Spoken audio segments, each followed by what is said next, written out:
Let me tell you what my deep research and basically vision is. I hope there's Bigfoot. I don't think there is. I'm not telling you nothing. The aliens won't let it happen.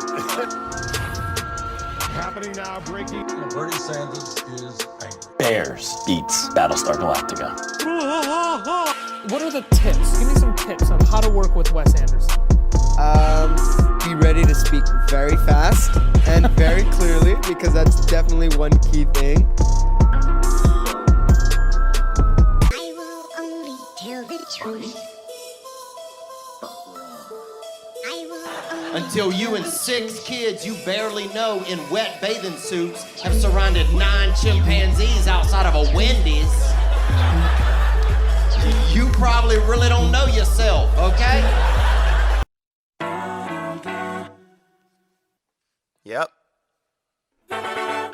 And we back. Hello and welcome. You're listening to your new favorite podcast and the best in political, sports, and paranormal news coverage. I'm your host, Wes Anderson, and this is In the Shed. This is episode 15, so whether you're back for more or finding us for the first time this week, hey, thanks for tuning in. It's early Saturday, June 5th, and I'm in a shed in the backyard of my home in Alabama, all so I can hang out with you tools and talk about the latest headlines, stories, and rumors in the world of politics, sports, and the paranormal. I'm back, my tools, back from illness, back from vacation, back in the shed again. I took my family on a much-needed vacation. It was great. We had a blast. We went to a wedding in Tennessee. Congratulations to cousin John and new wife Masha. May you be eternally blessed. We caught up with family that we haven't seen in a while at the wedding, which was good. Man, you should have seen little man cutting a rug on the dance floor. 1 year old and that boy has rhythm. He was up 4.5 hours past his bedtime, and he was out on the dance floor just getting it. I mean, straight getting it. Dude learned to walk 2 weeks ago, and my boy out here doing the Cupid shuffle. That man heard the cha-cha slide come on, was clapping his hands right on time, like, oh, you gonna tell me what to do? Oh, okay, well, I got this then. We stayed at a horse farm outside of Nashville, so that was pretty cool. After that, we went and stayed with my brother-in-law and his wife, got to hang out with my brand new baby nephew, Owen, who is undoubtedly the coolest baby on the planet at this present time. After that, we went to Tupelo, Mississippi, birthplace of Elvis Presley, fun fact, and, more importantly, home of my Memaw. Yeah, man, we went to see Memaw. Y'all know Memaw, she's our biggest fan, listens to every episode of the show. I hadn't made it out to see her in a minute, so we got to spend some time with my Memaw and my pawpaw, with my aunt and uncle and my cousins, and also their neighbors who I've known for 8 to 10 years and are basically part of the family too. Shout out Mike and Maureen. We even went to this place called the Tupelo Buffalo Park. And while we were there, we got to see all kinds of animals, took the little ones. It was cool. And we also got to do something called a drive-through safari, which basically means that you get to drive your car. Actually, I drove my wife's car through a field full of wild animals that do not belong near your car. And you get to take the opportunity and the chance to navigate through some buffaloes and some kangaroos and ostriches and emus and Campbells and zebras, and hope and pray that your car don't get dented, that your rearview mirror don't get knocked off, and that no damage is done whatsoever. So we pull into this drive-through safari. We're like 3 seconds in, and Memaw's riding shotgun. She's got this food bucket because we decided it would be fun to feed the wild animals. And I see this large emu making his way over to Memaw's window rather quickly. So I'm like, hey, Memaw, you want to feed the emu? And Memaw is game because Memaw is a baller. So I roll down Memaw's window, and before she can even wrap her hands around the handles of this feed bucket, this emu is 2/3 of the way into the car. His head is in Memaw's lap, and he's just pecking like nobody's business. He's being overly aggressive. He's bobbing his head up and down, throwing feed all over the floor, all over the seat. Memaw is freaked out. My 5-year-old is in the back seat, terrified, screaming. I'm trying to rescue Memaw from this overly aggressive emu. And unbeknownst to me, a large camel has come up behind me, and now his head is in my window. He's trying to get over to the feed bucket. I'm trying to throw some bows to get this camel out my car, out my wife's Toyota Venza, and then Memaw's over here dealing with this emu trying to fight him off. So it was wild. It was wild, man. We had fun, though. It was a good time. We rolled the window up, and Memaw did not have interest in feeding any other animals after that. And because it was such a good trip, this might be our biggest show yet. Because if you've listened to our show before, then you are well aware that we are in a very public feud with another podcast, 8 Bits and Bobbles.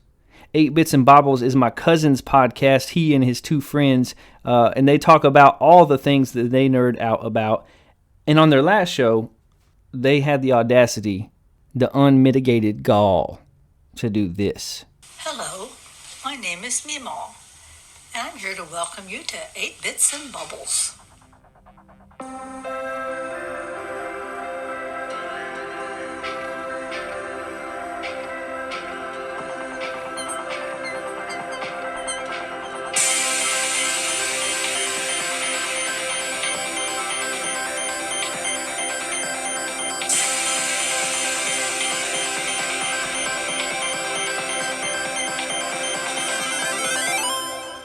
So if you are listening to the podcast, you're probably a little confused. Leighton, Chris, and I do not sound like a 70-year-old woman. Not even close. Leighton does sometimes when he talks about film and just gets really excited, but for the most part, he has his normal voice. But the reason that we have that on, for those of you who may not know, I have a cousin who has a podcast as well. His podcast, you should give it a listen. It's called In the Shed with Wes Anderson. It's a news variety podcast. He talks about a lot of interesting things, things that noteworthy that happen in the world and in the USA. But on their last podcast, on one of their latest episodes, they decided that they would start a podcast war with us. Big mistake. And Wes Anderson's biggest fan, the one that has his heart the most, is his Memaw. And so just a little plot twist for you. The woman doing the intro for us tonight is Wes Anderson's biggest fan, the one who holds his heart the closest, the one who he waits for her text message every week after he releases a podcast. It was Memaw.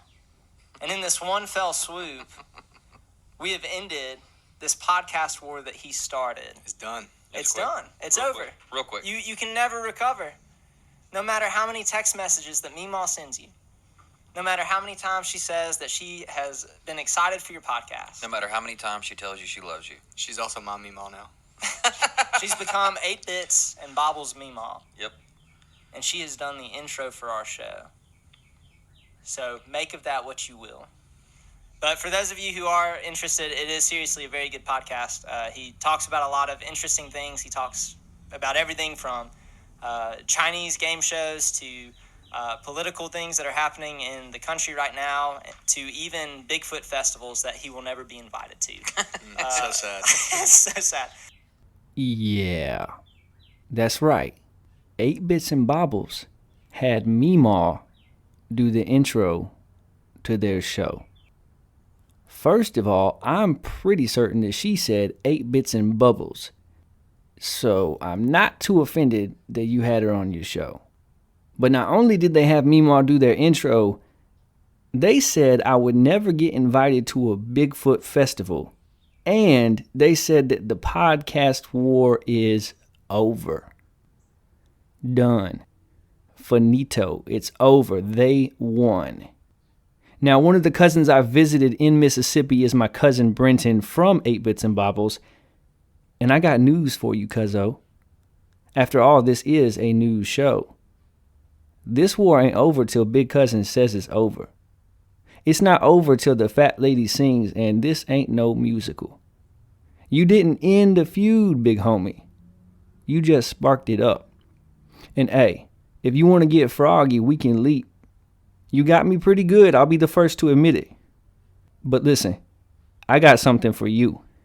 You think you can just have Memaw do your intro and get away with it? 8 Bits and Bobbles, I'm about to 8 Mile you boys, and I'm no Cheddar Bob. Oh, Memaw did your intro. That's cute. That's cute. Get a load of this. Hello, tools. It's me, Memaw. 8 Bits and Bobbles is a good show, but you're listening to my favorite news podcast, In the Shed with Wes Anderson. Follow the show on Twitter at InTheShed4. Grandson, we made it. Yeah. Y'all had Memaw do an intro to your show. Well, so did we. And on In the Shed with Wes, guess what? Memaw actually pronounced the name of our show correctly. What does that tell you? Not only that, but Memaw said 8 Bits and Bobbles is a good show. What did she say about In the Shed with Wes? She used the word, favorite. Oh boy, favorite. Good, favorite. Good, favorite.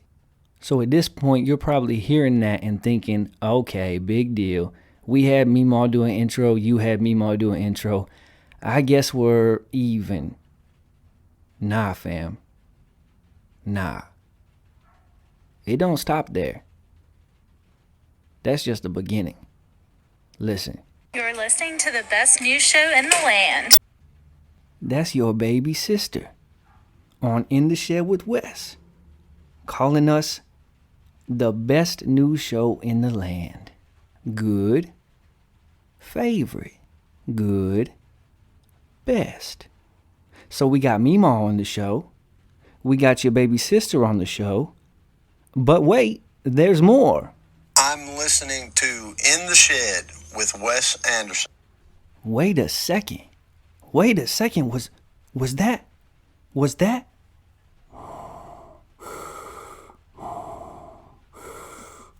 Brenton, that was your father. Yeah, little cousin. You had Memaw do the intro to your show. Well, we had Memaw too. She pronounced our show best. She called your show good. She used the word favorite to describe our show. I had your baby sister on the show. I had your pops on the show. But wait, there's more. Because In the Shed with Wes, like a blind kid at recess, we don't play those games. We going for the knockout. We pulled something off that no other podcast in all of human history has done. Not only did I have your baby sister on the show, not only did I have your pops on the show, not only did I have Memaw do our intro and actually pronounce the name of our show correctly, but we had Memaw in the shed with us. That's right. We had Memaw hang around and actually do a segment of our show with us. Word? Yeah, word. And when we have a guest on In the Shed with Wes, there's a game that we like to play with them, a game that we have come up with ourselves called Cap or Dap. It's a game where we run through 10 questions and our guest either agrees with the statement of the question by saying Dap, or they disagree by saying Cap. And we had Memaw in the shed playing Cap or Dap with us. And this is how it went. All right, Memaw, Cap or Dap? Question 1. Intelligent life exists outside of Earth. Cap. Why is that?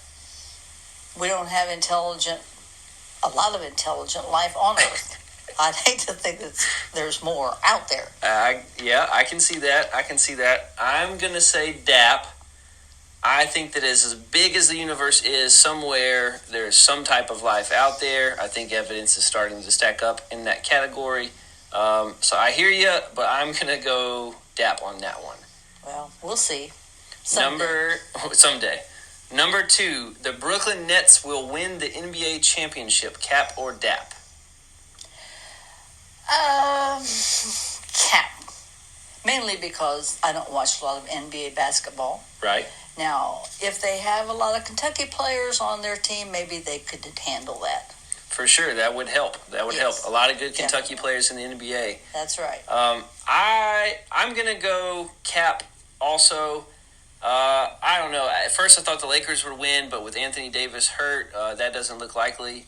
The Nets have a lot of talent, a lot of scoring. They don't play any defense. It'll be interesting to see what happens if they can just outscore every team every night.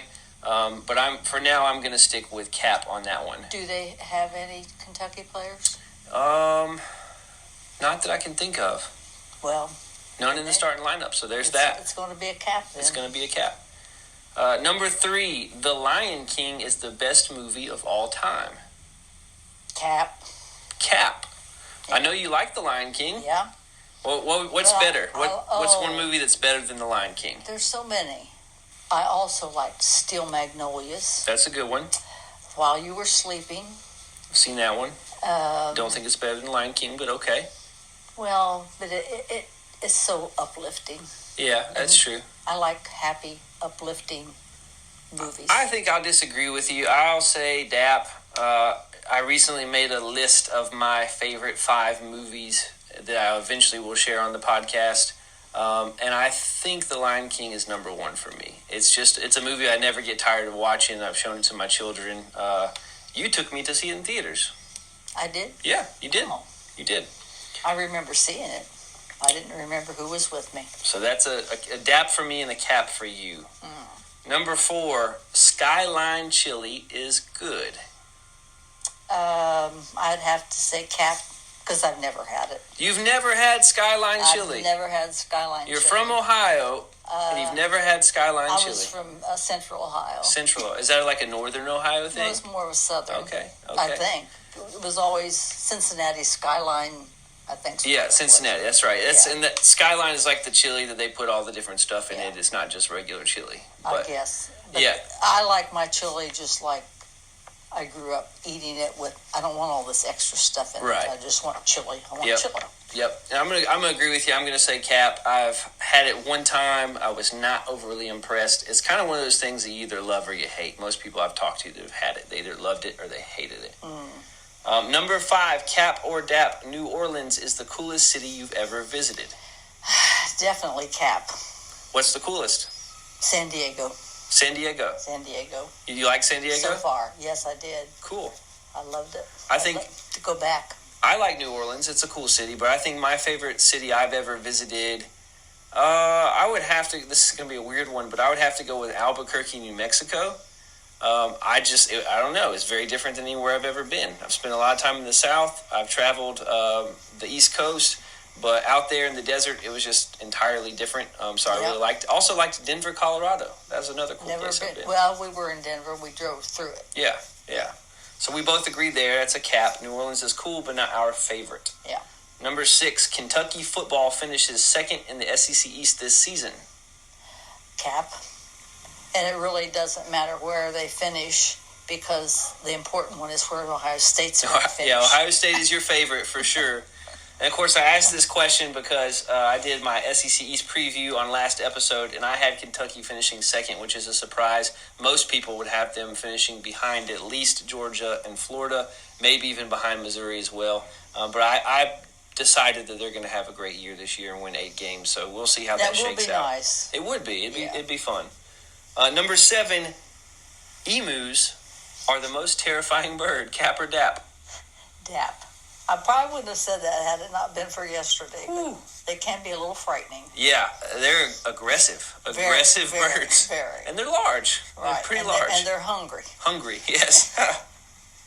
Number 8, Cap or DAP, do you know who Joe Exotic is? Cap, because I don't know who he is. However, now I did ask who he was after you showed me this question. Yeah. And I'm one of the probably few people in this world who have not watched Tiger King. I started to say Lion King. Yeah. Tiger King. We talked about both lions and tigers and bears. Yes. Oh my. But I think may get around to doing that. Just you're going to have to. There's 5 people left in the world that haven't seen it. So on the one hand, it's kind of cool that you can say you've never seen it. You know, I've never seen Star Wars, and the only reason I won't watch it is because I can say I've never seen it. We have that in common too. Not one. But yeah, you'll have to watch it. It's It's insane. It's one of the craziest things you'll ever see, and it's wildly entertaining. Grandpa would probably like it too. He would find it interesting. Yeah. Yeah. Number 9, In the Shed with Wes is your favorite podcast. It is my favorite podcast in Alabama. Favorite in Alabama. I'll take it. Okay. And of course, you're saying that because your other grandson that has a podcast. Favorite one in Mississippi. That one's recorded in Mississippi. Yes. So, In the Shed with Wes is your favorite podcast in Alabama. Now, if you two want to keep this up, that's fine. I can be bought. There you go. I will bribe you. I'm not above that at all. I have no problem with bribery. All right. And last one, Cap or Dap with Memaw. Sasquatch is real. Cap. Cap. Yeah. Why do you think Cap? He's been around too long. He's got to be dead by now. Not a believer. Not really. I mean, it could be like a very rare undiscovered ape that's natural to North they've America. been hunting him too long. They would have found him by now. Yeah, I think that show, Finding Bigfoot's on like season 10 or something like that. They hadn't found him yet. Hadn't found him. And they've been looking a lot longer than that. Yeah, that's true. So you say Cap. I say Dap, but I say Dap in a hopeful way. I don't really know. I think it'd be cool if there was some undiscovered ape-like creature. That'd be neat. And he's liable to be as mean as an emu, so... Well, hey, then we're in some trouble because they say he's, a pretty big guy. That's right. You're going to say Cap on that one. I'm going to say Dap. This has been Cap or Dap with Memaw. Memaw, thanks for joining us today. Oh, you're welcome. So there you have it. In the Shed with Wes, doing it big. We had your baby sister on. We had your pops on. And Memaw hung around and did a segment of the show with us. I guess it's your move, 8 Bits and Bobbles. Ball is in your court. But I don't see how you can top that. Seriously though, 8 Bits and Bobbles is a very entertaining show, much more professional than us. On our show, if it's raining, you can hear it. If there's a dog barking, you can hear it. If a police siren goes by, you can hear it. Those guys, they do a great job. They are hilarious. One of the latest episodes I listened to was about bourbon and was very interesting.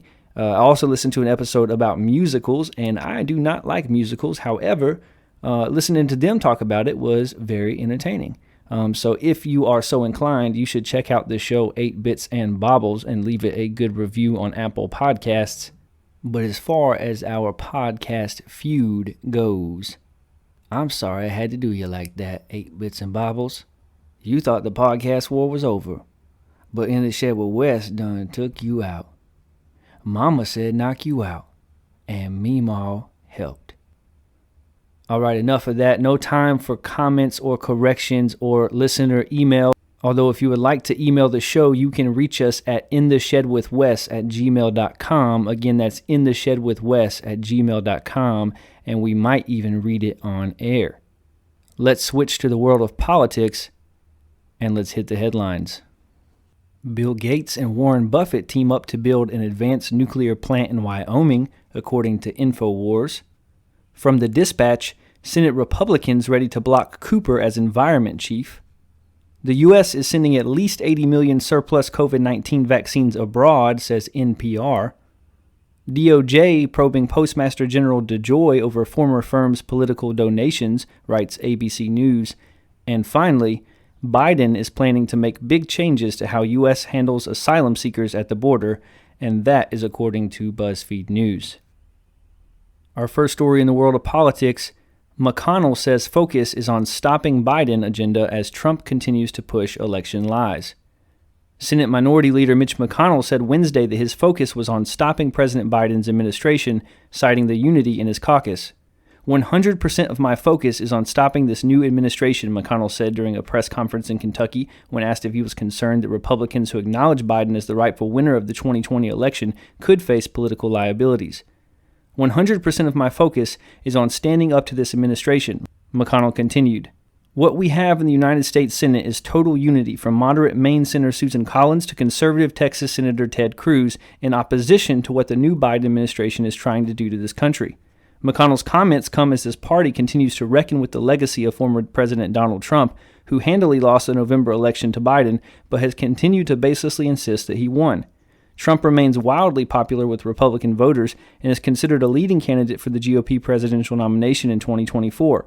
At the same time, Trump is a divisive figure who continues to alienate broad swaths of the electorate, including many traditionally right-leaning voters. The question of how to handle Trump looms over GOP leaders like McConnell, who are struggling to find a way to keep the voters Trump attracted to the party while winning back those that he drove away. In the meantime, House and Senate Republicans have stayed largely united in opposing Biden's agenda despite their internal disagreements over Trump. The comments from McConnell echo a statement he made to the National Journal in 2010 when he said the single most important thing we want to achieve is for President Obama to be a one-term president. In response to McConnell's comments, White House Press Secretary Jen Psaki said Wednesday that the administration is 100% focused on delivering relief to the American people and getting the pandemic under control and putting people back to work. We welcome support, engagement, and work with the Republicans on that, Psaki continued. This is what's wrong with politics in America. Mitch McConnell says that 100% of his focus is on stopping President Biden. 100% of his focus is on stopping the duly elected President of the United States.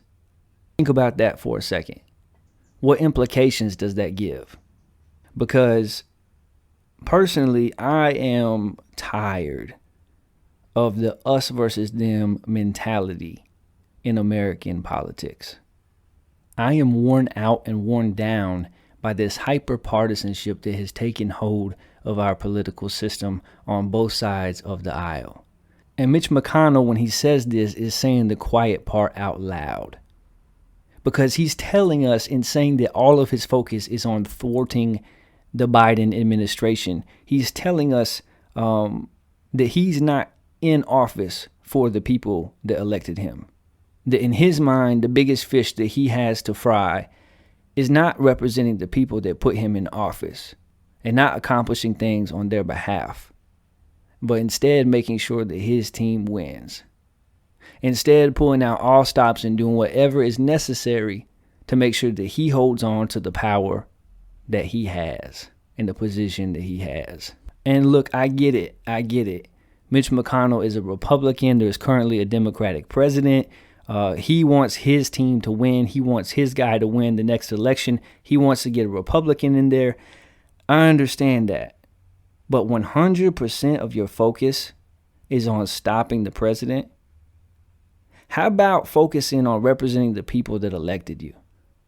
How about focusing on making sure that people in Kentucky have access to health care?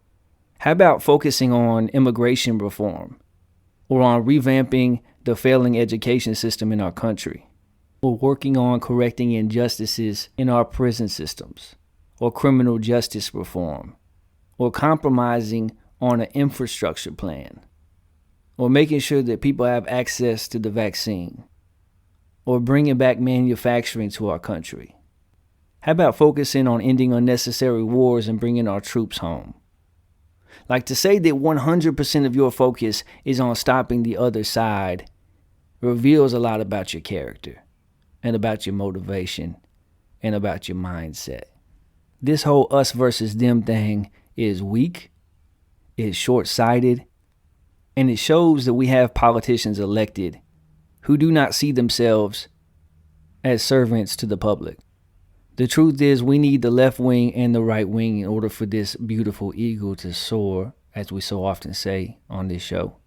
And what we need from our politicians in this country, whether they are Republican or Democrat or independent, is not folks who are self-seeking, not folks who are only focused on their team winning at all costs, but are people who will use their position to find compromise with the other side so they can accomplish things on behalf of the American people to enrich our lives and to make our nation a better place to live. But unfortunately, this is where we are in our country with politics right now. It's a game in which there are no winners. It's us versus them. It's Team Red and Team Blue. It's like Twitter. It's just an outrage machine. By the way, follow us on Twitter at InTheShed4. It's an outrage machine. It's just complaining about the other side, stoking the fires of outrage and defeating them at all costs. It's not about the American people. It's not about finding compromise. And it shouldn't be that way, but that's how it is right now. And I hope things change. Mitch McConnell here gives us an example of what politics should not be. Unfortunately, right now, that's what it is. And Mitch McConnell, slow your speech down, open your mouth more, enunciate your words, and do better. Do better. Our next story in the world of politics, more homeless residents move to hotels. On Thursday, May 7th, the city of New Orleans placed more than 150 homeless residents into temporary housing in local hotels as part of the ongoing response to the COVID-19 outbreak. The city's been working with the state, along with Unity of Greater New Orleans, to get homeless individuals off the streets to help mitigate the spread of the coronavirus among the vulnerable population. The first moves began in late March. We are committed to finding as many housing alternatives as possible, including both temporary and more permanent, for our more vulnerable residents who have become susceptible to the coronavirus, said Ellen M. Lee, director of the Office of Community and Economic Development. We continue to respond as we successfully identify additional resources to make this happen. Mayor Latoya Cantrell has said she hopes to keep homeless residents sheltered in place through July, providing additional time for city officials to expand capacity at its low-barrier shelter to help residents transition into permanent housing and provide other comprehensive services to homeless residents as the city's response to COVID-19 moves into the subsequent phases. The city announced earlier this week that it would be using some funds from the $10.4 million in affordable housing grants it received from the state to increase the number of beds available at shelters to address the nearly 400 unsheltered homeless individuals in New Orleans.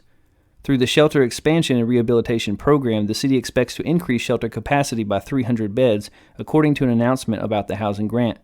On Thursday, the majority of the homeless residents were identified and transported from 3 general locations along Calliope Street, the main branch of the public library on Loyola, and from Duncan Plaza. City officials did not make announcements about transporting homeless residents in hotels in advance. Instead, residents were notified early Thursday morning and given ID bracelets to confirm their participation in the relocation. The city and state continue to provide temporary housing for residents moved from an encampment around the intersection of Claiborne and Cleveland Avenues, due in part to a rodent infestation following the closure of several downtown restaurants. The state is funding much of the cost for housing and services at all 4 hotels. Hey man, round of applause, tip of the cap, standing O to the city government of New Orleans, to the mayor, to the director of the Office of Community and Economic Development. Job well done. The last story we shared was an example of what politics should not be, of what government should not be. This story is an example of what government should be. And kudos to them for doing something to protect the most vulnerable in their society. Homelessness is a problem in every major city across our country. If you ever go to a large city, you see homeless folks everywhere. And one thing I've never understood, one thing that I just don't get, is how people can just walk by every day and not care.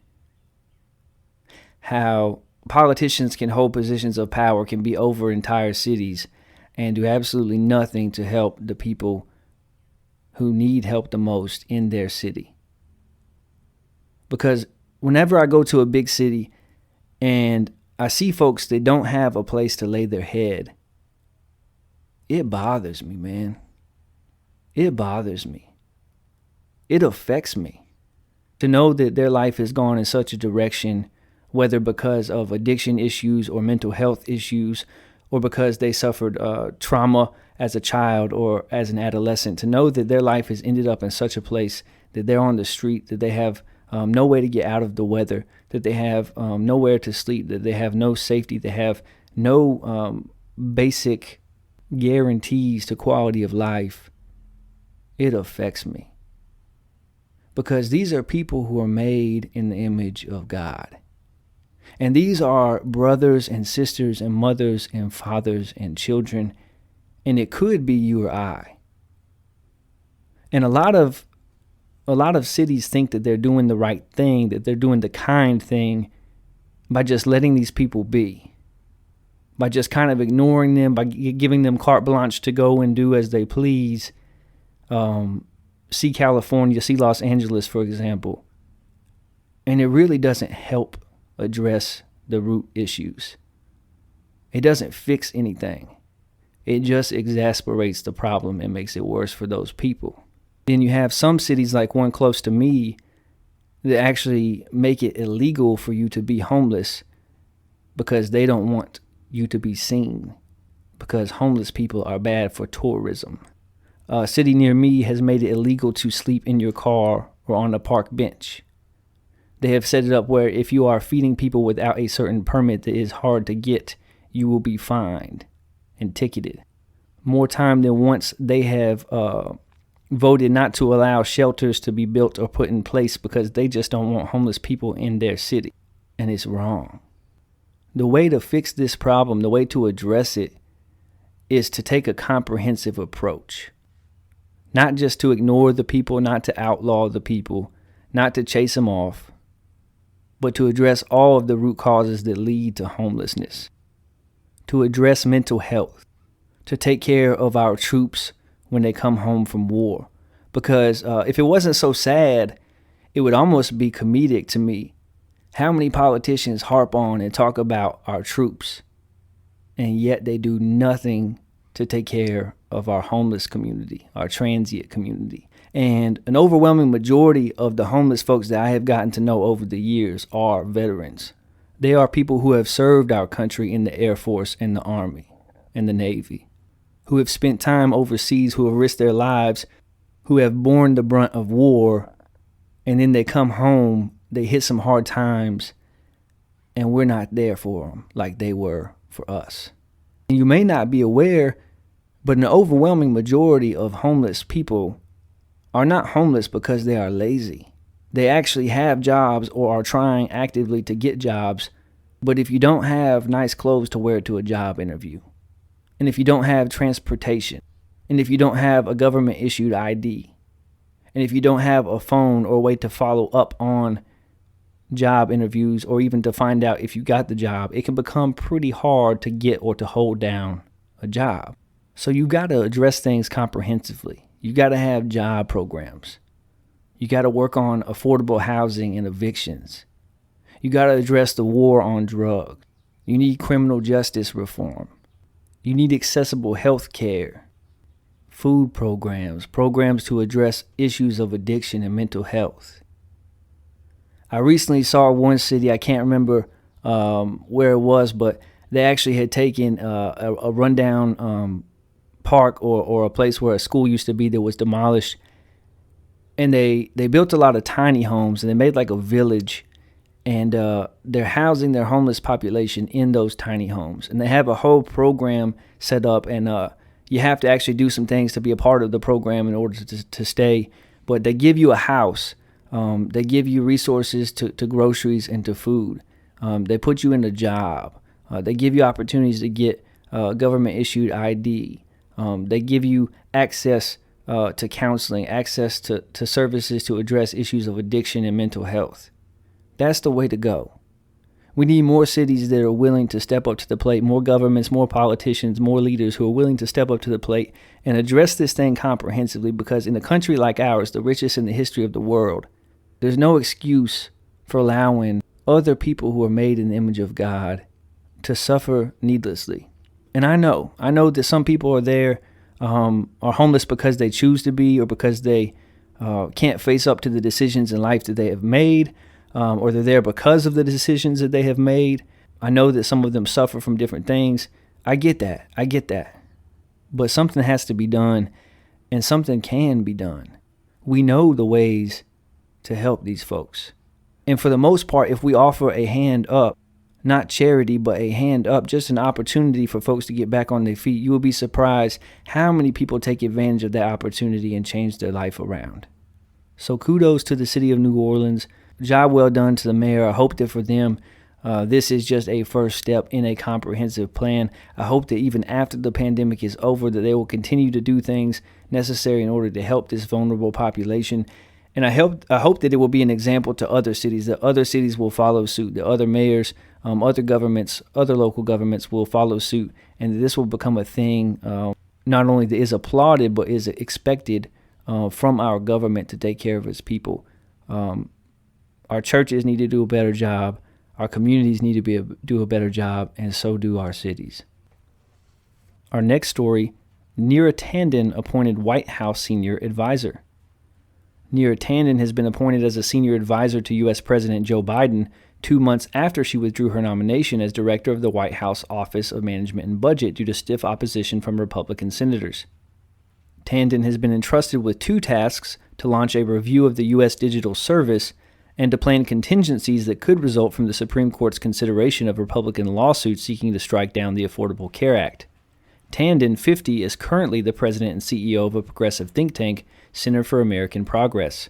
In March, she faced a tough time for the confirmation of her nomination as director of the White House Office of Management and Budget over her past social media outbursts against several lawmakers, including those from her own Democratic Party. She became the Biden administration's only cabinet nominee rebuffed by the Senate. I thought we were done with Neera Tanden. I thought that we had won and that we could put her nomination or her having a role in this administration behind us. But alas, that is not the case. Back in March, when Mrs. Tanden was nominated by Joe Biden for the position of Director of Office of Management and Budget, we came out and spoke out definitively against that appointment. We said on this show that it was a bad idea and that she had disqualified herself from being in that position, and that if President Biden was serious about being the uniter-in-chief, as he has so said, that this was something that would go in stark contrast to that idea. On In the Shed with Wes, I will talk about politicians, Republican and Democrat. I'll tell you the things they do that are good, the things they do that are bad. We'll call it how we see it. We might talk about decisions they make or things that they say or the way that they vote. One thing that we will not do very often on this show is attack the character of a politician, because we don't do reactionary politics. We don't stoke the fires of outrage.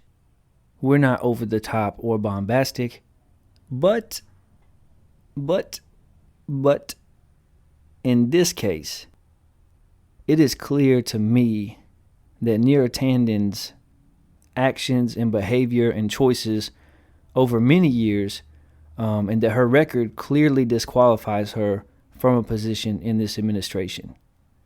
Neera Tanden did not get blocked from her appointment by Republican senators.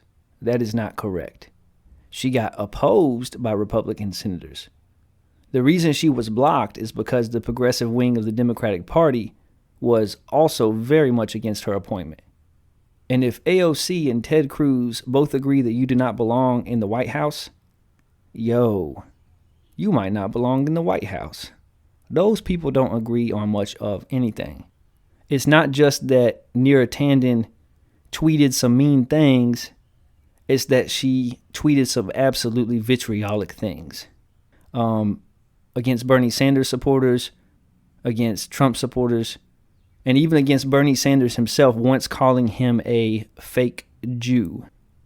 Not only that, but Neera Tanden has suggested that we overthrow Libya's government so that we can take their oil, which I find despicable. She has repeatedly suggested making cuts to both Medicaid and Social Security. She's been repeatedly hostile to journalists, even punching a reporter who dared ask a question about Hillary Clinton's vote to go to war with Iraq. Neera Tanden is bought and paid for by lobbyist corporations and foreign governments. The think tank that she runs, CAP, has taken in millions and millions of dollars from foreign governments. Neera Tanden staunchly defended each and every position held by Hillary Clinton, even when proven to be a terrible position, and has backed Hillary Clinton at every turn, a candidate who was so flawed that it resulted in the election of Donald Trump. She opposes universal health care. She's pro-war. She has a record of mistreating and being verbally abusive to her staff. Her appointment, her nomination caused an outrage by both Republicans, conservatives in the Republican Party, and progressives in the Democratic Party. So President Biden's answer to that is to then appoint her to something. Her nomination wasn't going to be approved, so he just appointed her to a position. Essentially, this is a middle finger to progressives who Biden promised to work with in order to get their support. The same progressives that he said, if you will support me, if you'll throw your support behind me so that it can push me across the finish line, you will have a seat at the table. And now he has sat Neera Tanden at that same table. And in order to get an appointment with President Biden, you're going to have to go through her. And she ain't got no time for you. She is not interested in what you are selling. She is not picking up what you are putting down. So on In the Shed with Wes, we're going to keep it a buck with you. I'm very disappointed in this appointment. I think it goes against everything that President Biden said his presidency will be about.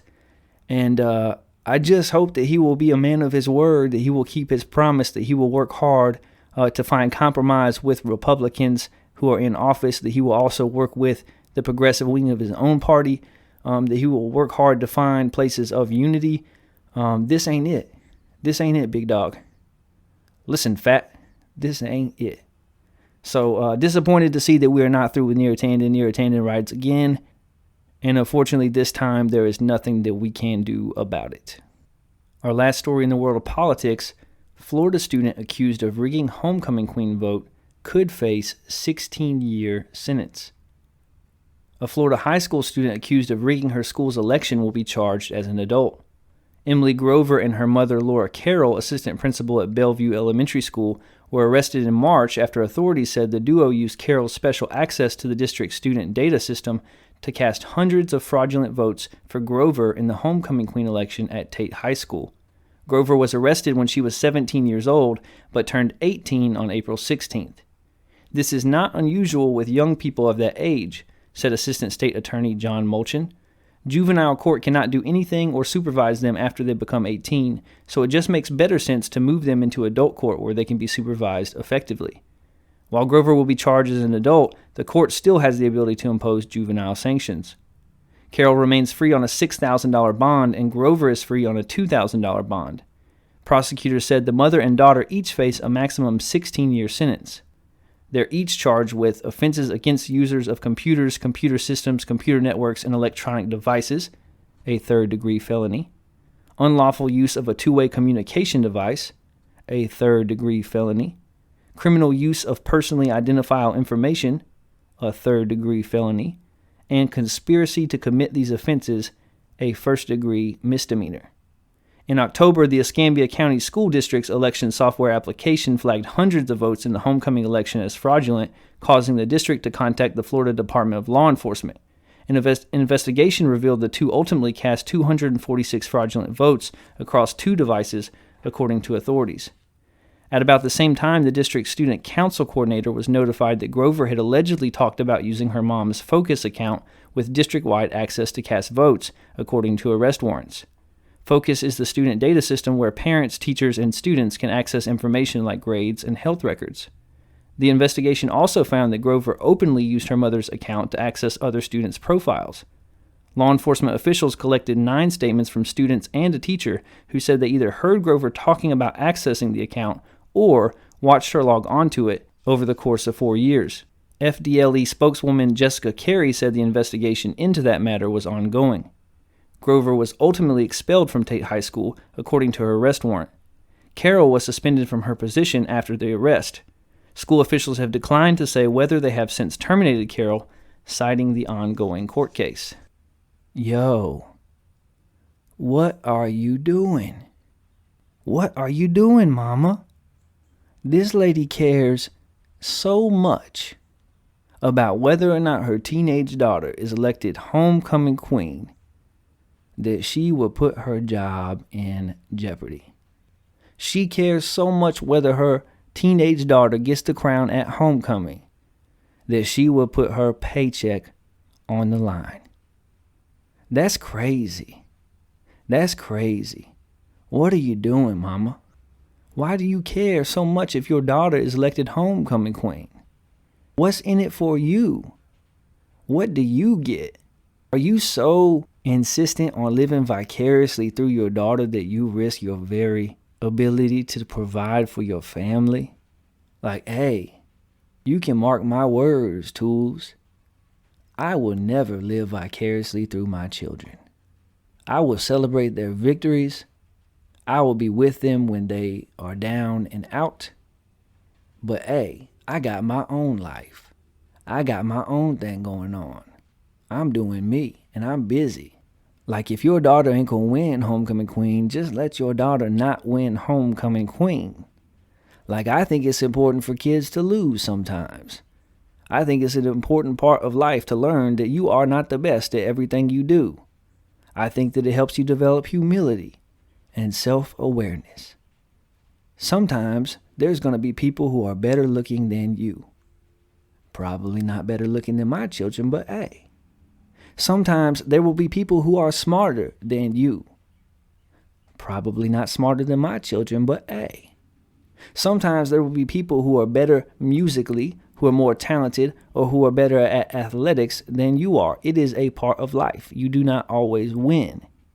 And I get it, like, she logged into these student accounts and had access to their health records, their behavioral record, their grades, and like, that is a no-no. Like, you cannot do that. But is this really something that warrants being charged with 3 felonies and a misdemeanor? I'm not defending the girl, and I'm certainly not defending her mama. But I'm just saying, 16 years possibly in prison for trying to fix the Homecoming Queen election seems a little bit crazy. On the one hand, it's certainly crazy to care that much about winning Homecoming Queen. But then to send somebody to jail for 16 years for caring that much about winning Homecoming Queen also seems a little bit crazy to me. That's just me.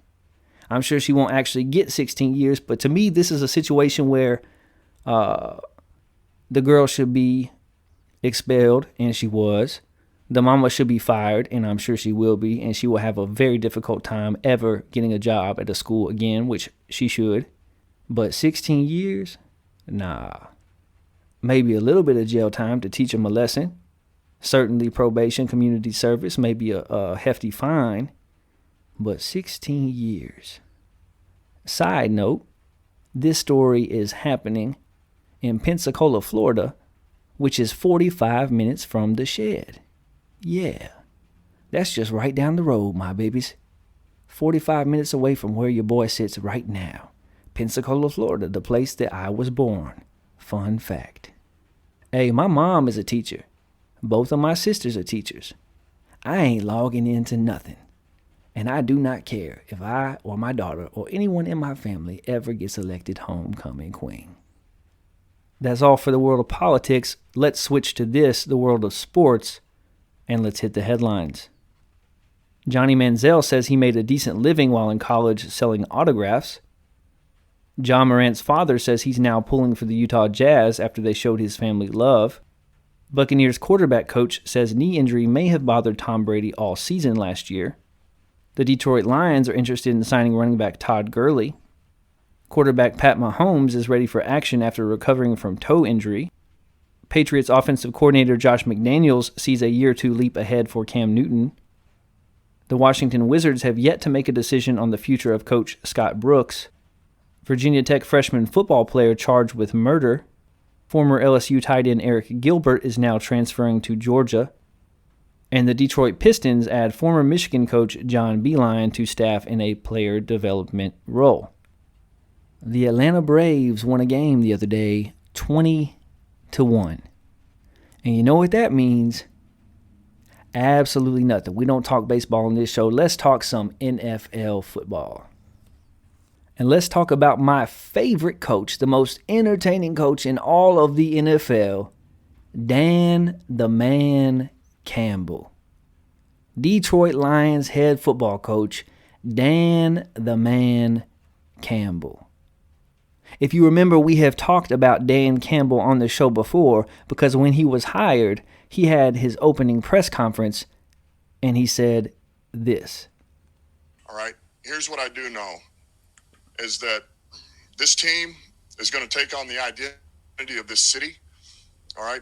And the city's been down and it found a way to get up, all right? It's found a way to overcome adversity, all right? And so this team's going to be built on We're going to kick you in the teeth. All right. And when you punch us back, we're going to smile at you. And when you knock us down, we're going to get up. And on the way up, we're going to bite a kneecap off. All right. And we're going to stand up. And then it's going to take 2 more shots to knock us down.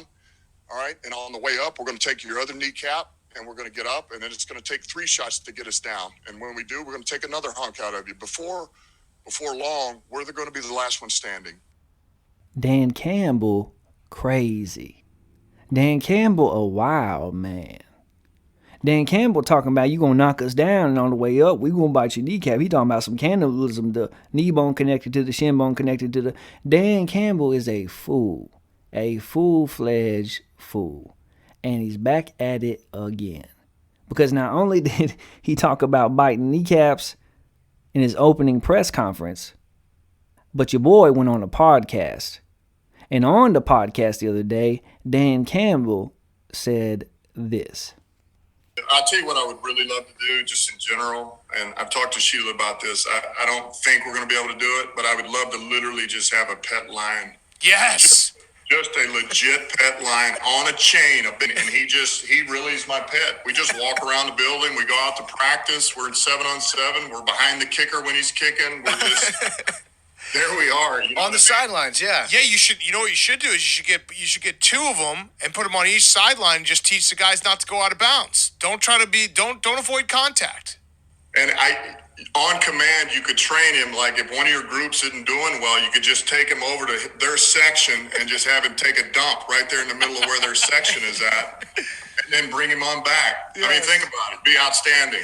Before the game, you could walk the Lions up and down the opponent's sideline and have them pee and poop all over the sideline, and then they have to deal with that all game. Yeah. That would be outstanding. We're going somewhere. The problem, I don't know if Pete is going to allow that.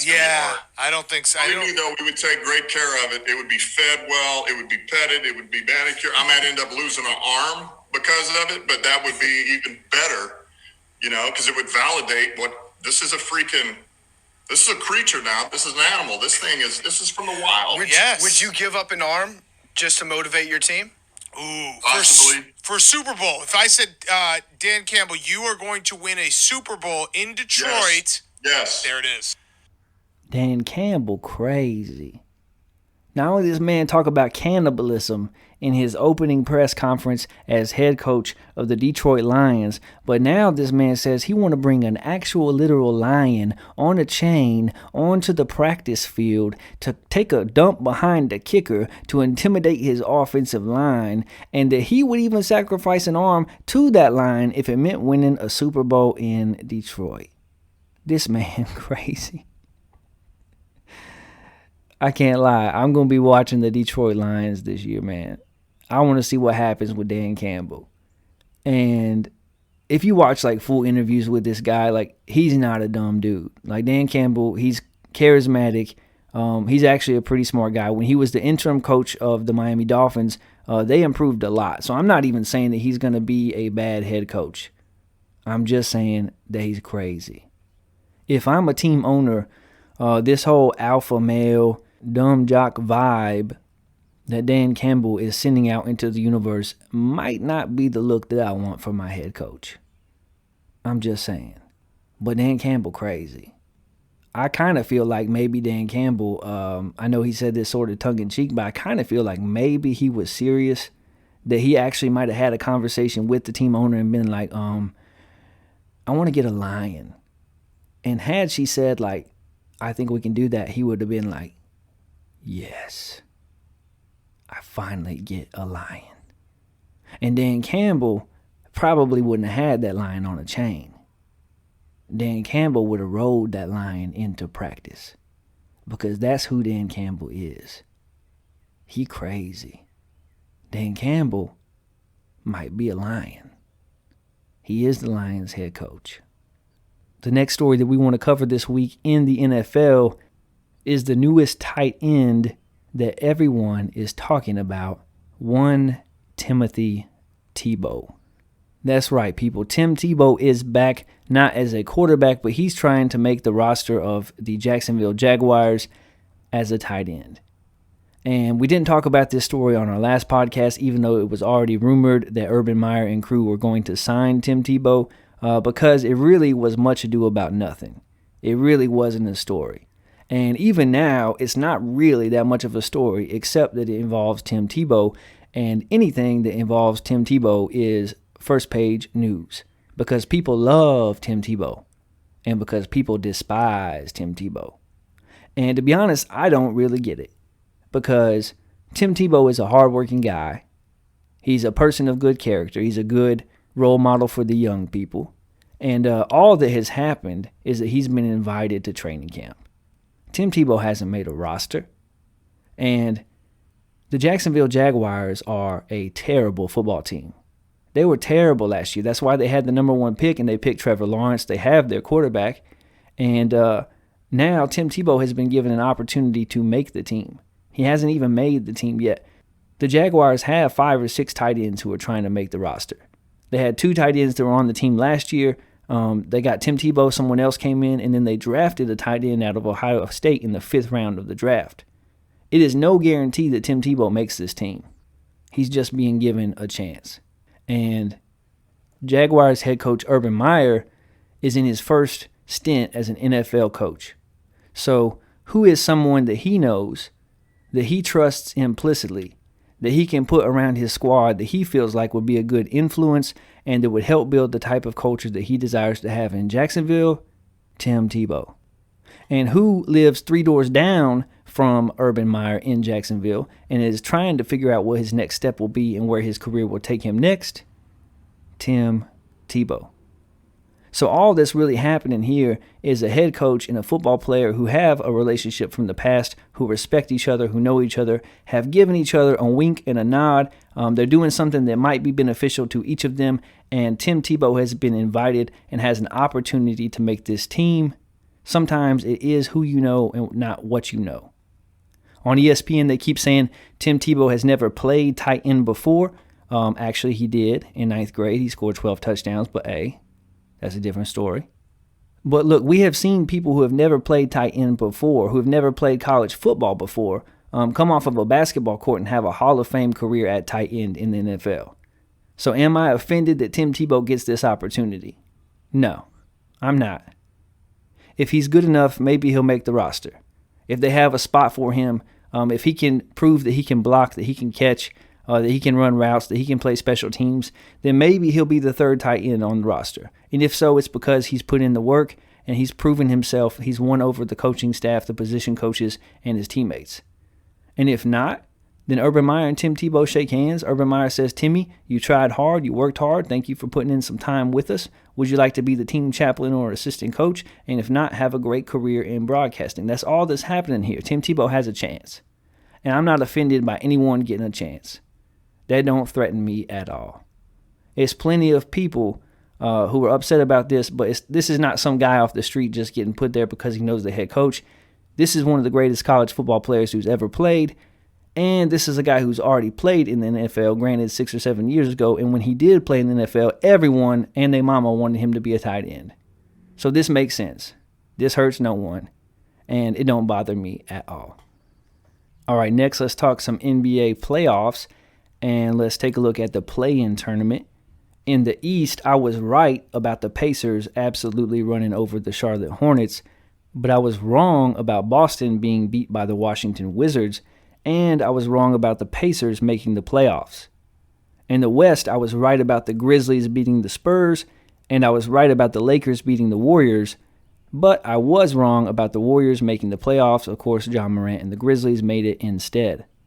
When the first round of the playoffs was happening, I was a bit under the weather and unable to record a show that week. I had no voice, and so I had actually tweeted out my predictions for the first round on Twitter. Follow us at InTheShed4. That's @ and then InTheShed4. And I had the 76ers over the Wizards in a sweep. It took 5 games, but I was right there. I also had the Nets over the Celtics in 4. That also took 5, so another gentleman's sweep, but I was correct there too. I took the Bucks in 6, and it only took them 4 games. They swept the Miami Heat, who looked absolutely apathetic and horrible. And I had the Atlanta Hawks beating the New York Knicks in 7, and it only took them 5 games. In the Western Conference, I had the Jazz over the Grizzlies in 6. They won in 5. I had the Lakers over the Suns in 6, and actually the Suns defeated the Lakers in 6, so I was wrong there. At the time of my prediction, I did not foresee the injury to Anthony Davis. I think that made all the difference in the world. If Anthony Davis were healthy, I think he and LeBron moved past the Suns, but alas, the Suns have won there. I had the Nuggets over the Blazers and was correct, and I had the Mavs over the Clippers in 6. Game 6 happened last night, and the Clippers actually evened the series up. That one goes to a Game 7. So most of our second-round matchups are set. In the Eastern Conference, you have the Philadelphia 76ers against the Atlanta Hawks. And I got news for you. If you think that the Philadelphia 76ers, without a healthy Joel Embiid, are just going to walk past the Atlanta Hawks, let me tell you, you got another thing coming. The Atlanta Hawks are a much better team than most people realize. I've been trying to tell y'all all year that Trae Young is a top 5 point guard in the league this season. And in his series against the New York Knicks, he absolutely lit up Madison Square Garden. In Game 5, Trae Young was awesome. Off the pick and roll, he was finding the open man. He was getting into the paint. He was hitting the three-point shot. When he hit a three to put the Knicks away, he took a couple steps back to half court and took a bow, playing the role of a villain. Reggie Miller was on the game, and he, of course, was loving that. If Joel Embiid is healthy, the 76ers are the better team, and they probably win this series.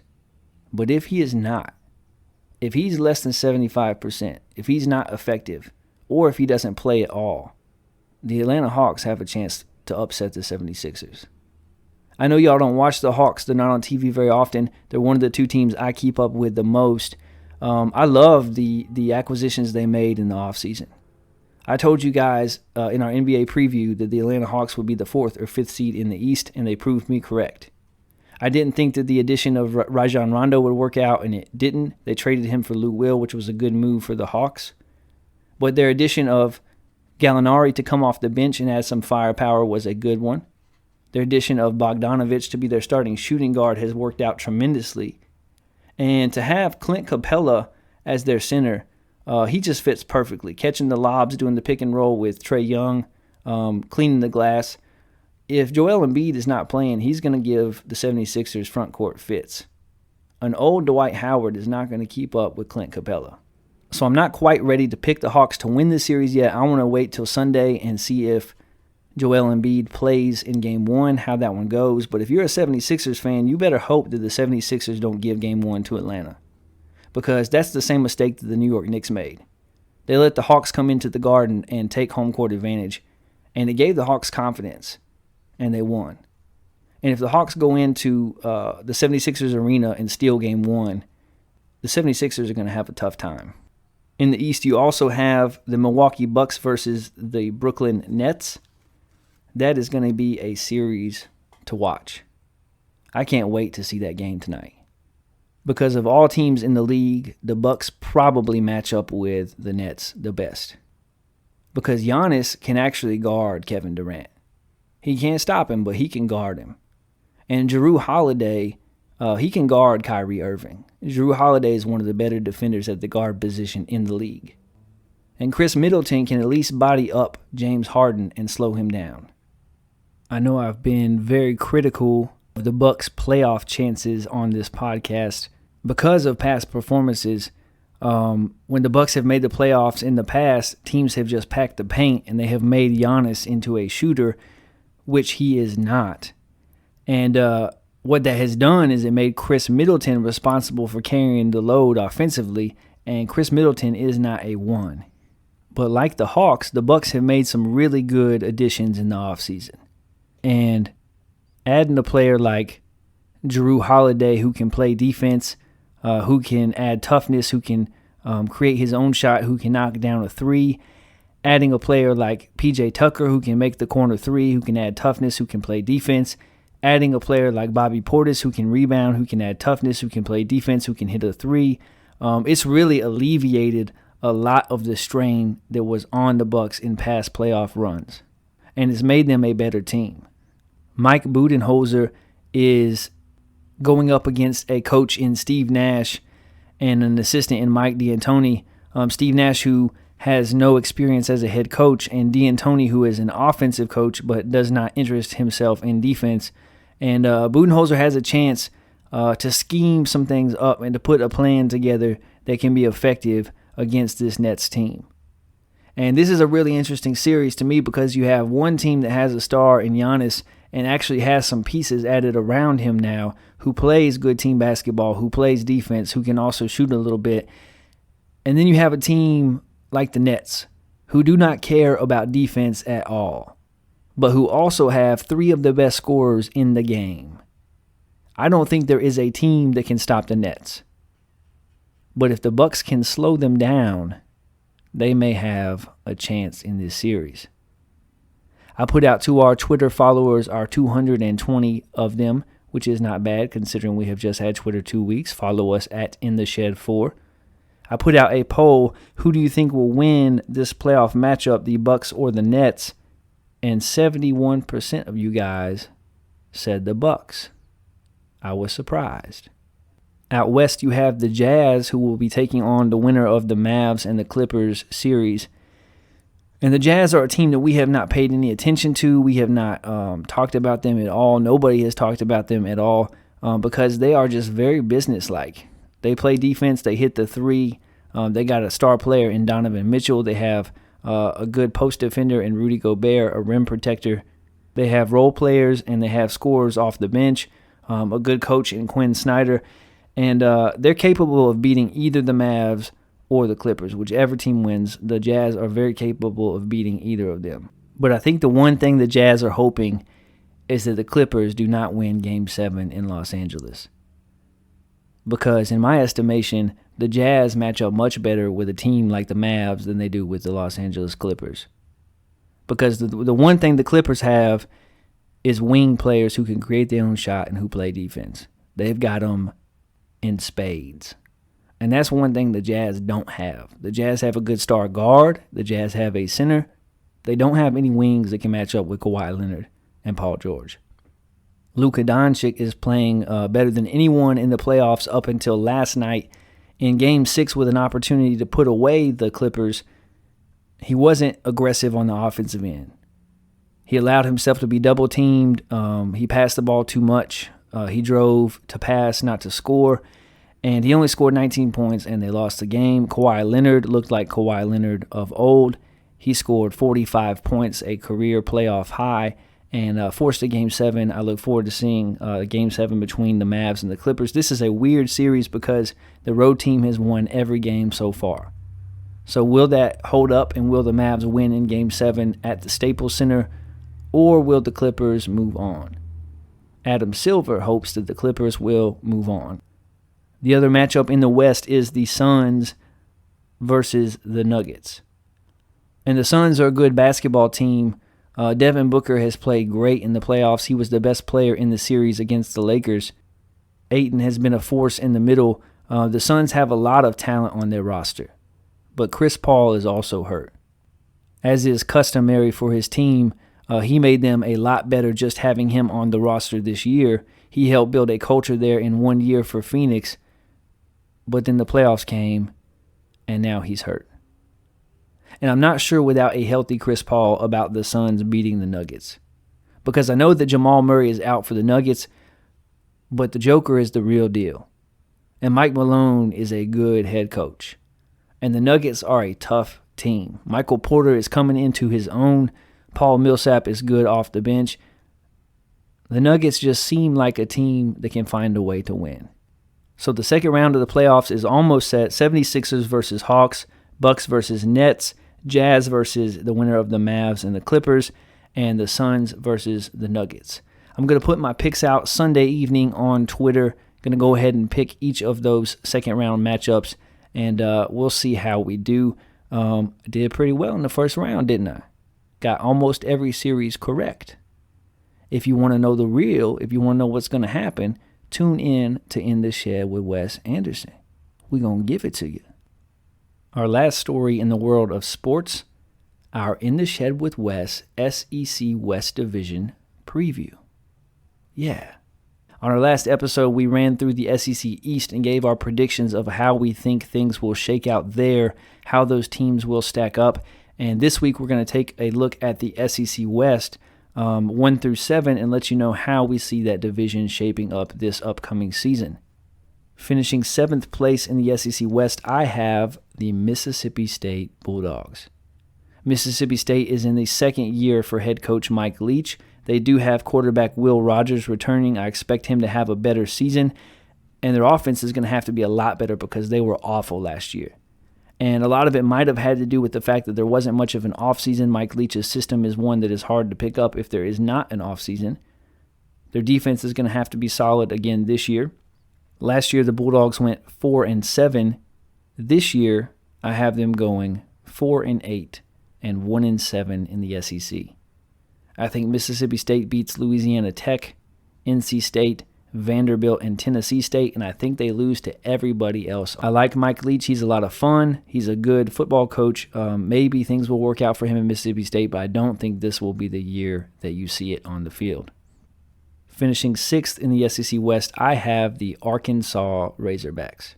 Arkansas has lost quarterback Felipe Franks, and he was not the best or the second or the third best quarterback in the SEC last year, but he was a steady veteran presence. This is the second year for Coach Sam Pittman, who has already received an extension. Arkansas went 3-7 last year, which was much better than the year or two before that. This year, I think they show improvement again, and I think they go 5-7 and 2-6 in the SEC. I see Arkansas beating Rice, Georgia Southern, Arkansas Pine Bluff, upsetting Missouri and beating Mississippi State, and I have them losing to Texas, Texas A&M, Georgia, Ole Miss, Auburn, Alabama, and LSU, and I have the Razorbacks finishing 6th in the division. Finishing 5th in the SEC West, I have the Auburn Tigers. Gus Malzahn is out, Brian Harsin is in from Boise State. Auburn lost their top 3 receivers from last year's team in Seth Williams, Anthony Schwartz, and Eli Stove. They do have quarterback Bo Nix returning, and he's going to have a much better junior season than he did freshman or sophomore if they're going to be successful. They do have talent, though. They have Tank Bixby at running back, who is one of the better running backs in the SEC and might be one of the better running backs in the country this season. They have kicker Anders Carlson, who is one of the best in the country.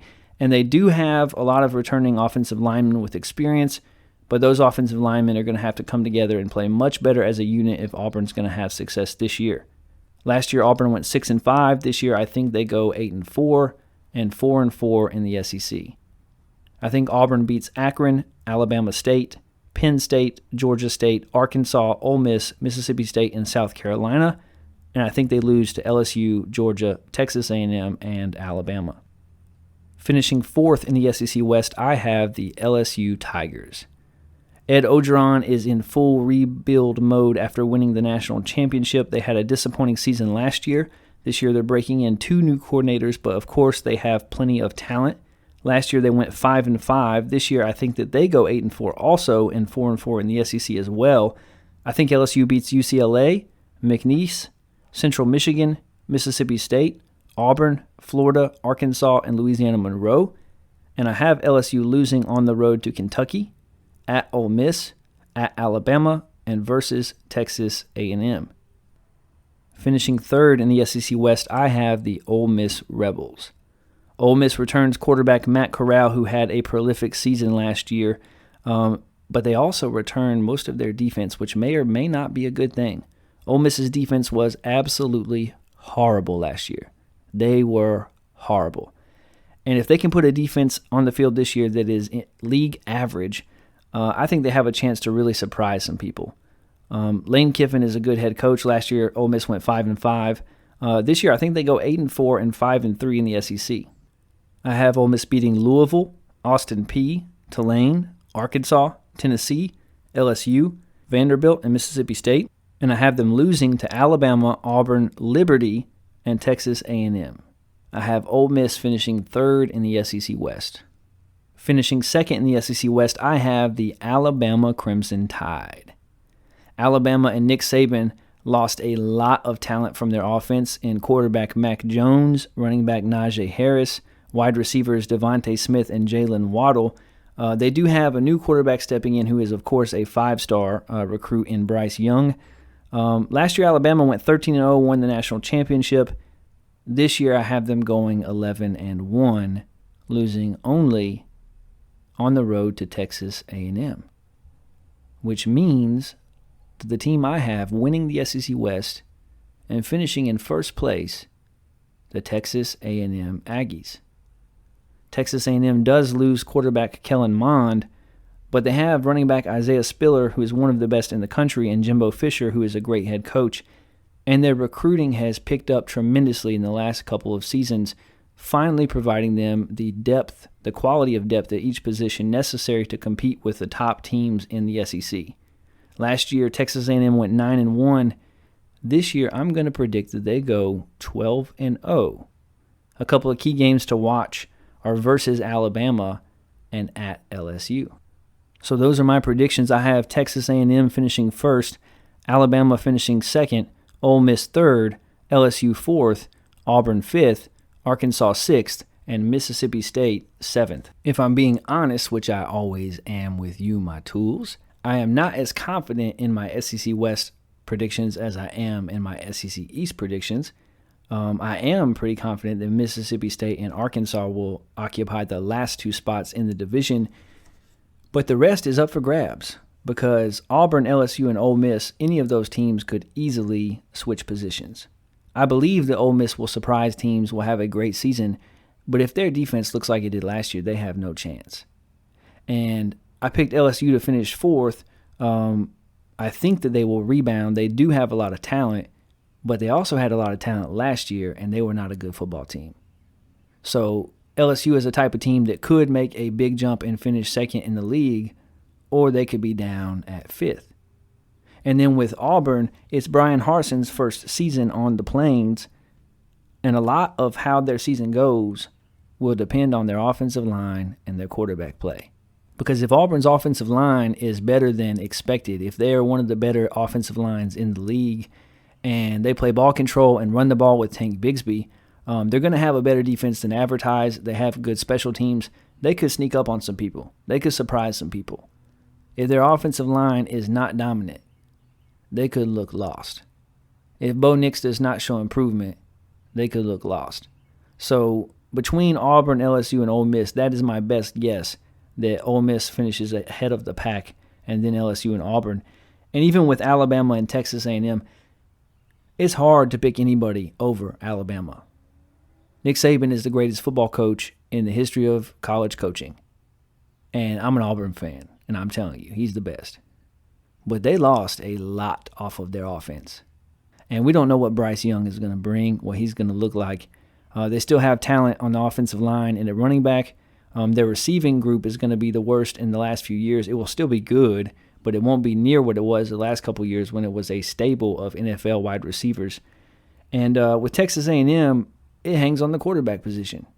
If they have a quarterback that can step in and be above average, they don't have to be Kellen Mond, but if they're above average, their defense, their running game, their receiving core, their pool of talent is going to be good enough to surprise a lot of teams and to be one of the best, if not the best team in the SEC West. But if they don't get good quarterback play, they could slide a couple spots down as well. So while I don't have total confidence in my predictions, the name of the game is making predictions, and these are my predictions. Texas A&M will be your SEC West Division winner. That's all for the world of sports. Let's switch to the world of the paranormal. And for our first story, we take you off the coast of Ireland.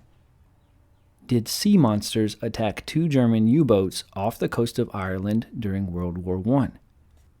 The first sea monster sighting occurred on July 30th, 1915, off the waters of Fastnet Rock, which is 60 miles off the coast of Ireland. According to German U-boat captain Friar George G. von Forster, his U-23 Schmidt was prowling the waters off Fastnet Rock when they came across the Iberian, a British cargo steamer which was carrying trucks and jeeps for the Allied war effort.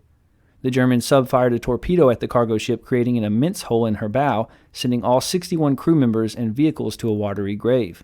About 25 seconds after the Iberian sank, there was a massive underwater explosion caused by the hundreds of gallons of gasoline on board igniting.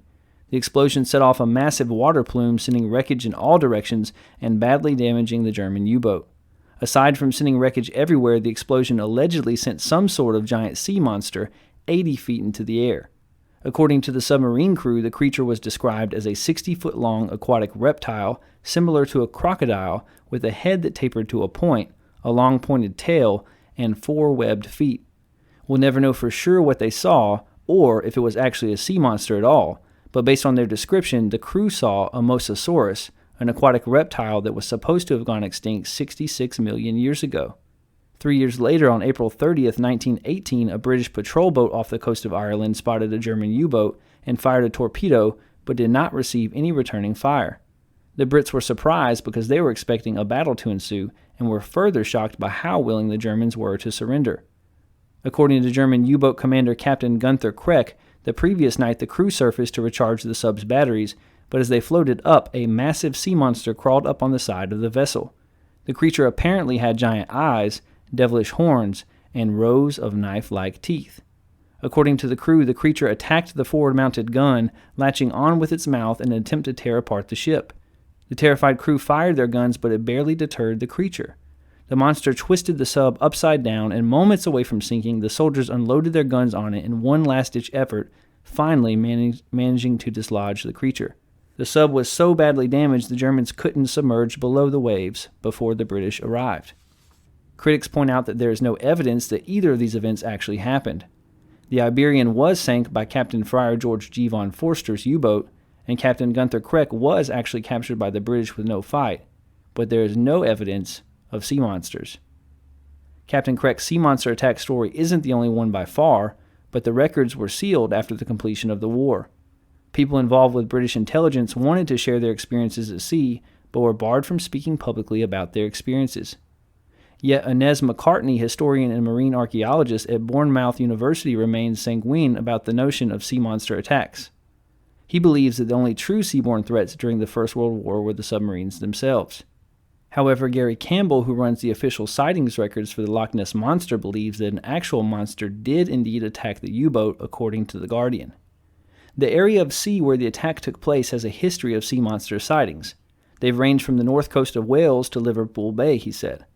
What the German captain said could well be true. It's great to see how Nessie's saltwater cousin clearly got involved in helping with the war effort. She even managed to do the damage without anyone being killed. So did sea monsters attack German U-boats? That's kind of a crazy story. And on the one hand, I'm tempted to just throw it out completely because the Germans during the war are not known for their honesty. And I'm not sure that sea monsters are real. However, if there were a place where some unidentified or undiscovered or allegedly extinct creature could exist, the ocean, which remains mostly unexplored, might just be that place. And this is an interesting story because the entire crew from both of those U-boats swear that they saw these things and that they were attacked by these things. And even in the first story, described a creature that actually used to exist, which is bizarre. My question is, how did these sea monsters know to attack the Germans? Because they do not sound like sea monsters to me. They sound like sea friends. They sound like sea allies. Because they only attacked the bad guys. They didn't harm the good guys. They went after the bad guys. How convenient. Yeah, I don't know what to think about that story. It's kind of a fun one. What do you think? Email the show at intheshedwithwes@gmail.com and let us know, do you believe that these German U-boats were actually attacked by sea monsters? Or do you think that maybe these German crews simply made up these stories to cover for their ineptness or for the fact that they willingly turned themselves in to the enemy? I don't know. I do know that all over the world for years and years and years, there is a history of people saying and claiming that they have seen creatures that were allegedly extinct, and people saying, no, you did not see that. It is extinct. And then later finding out, actually, there are a couple left. Like this has happened time and time again. So possible, probably not likely, but possible. Interesting story. From off the coast of Ireland, we go to the center of the Earth for our next story. Earth contains buried chunks of an alien world that are millions of times larger than Mount Everest, research suggests. If you were to peer deep under Earth's crust, you'd spot two giant blobs of rock cupping the planet's core like a pair of hands. I ain't know that, but I guess I will take your word for it. If you tell me there's two blobs of rocks cupping the planet's core like a pair of hands, I'm just going to have to say, okay. The source of these mysterious continent-sized formations, that's big. One under the Pacific Ocean, the other under Africa, has baffled geologists for 4 decades. Some experts have suggested that the massive rocks are fragments of tectonic plates that got trapped under their counterparts.